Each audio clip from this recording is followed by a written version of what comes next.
Bonjour! Cooking lesson naman.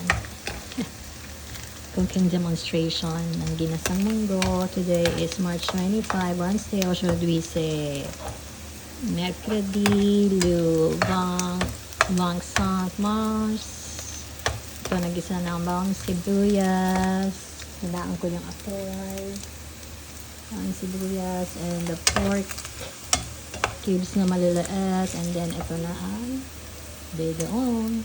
Ito yung bagoong. So, ilalagay ko na yan dito sa nilagang munggo. Green munggo. Wait lang. There, ayan na. Nailagay ko na dito sa pot na merong nilagang munggo. Pinalambot ko yung nilagang munggo, yung 500 grams ng 1 hour. Tapos yung habang hindi ko pa yan natitimplahan ng pang ginisang munggo, nagtabi ko ng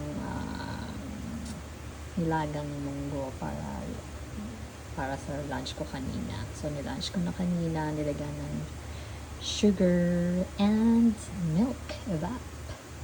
Sarap nun. Try nyo. Nilagang munggo lang tapos lalagyan ng gatas at kasukaw. It's yummy. Parang champurado pero munggo. Hindi sticky rice. Hindi malagkit na kanin. Okay, yan na siya. Pakukulaan ko na lang para maluto mabuti yung pork. Ang katero niya na ulam namin tomorrow. Pagkatapos nito, iprituhin ko to para tomorrow. In-microwave na. There, ang gulo ng lababo. Nandyan lahat yung kalat, Nakita pa, diba? Ayan. Okay. Bon appétit for tomorrow. Au revoir. Salut. À demain.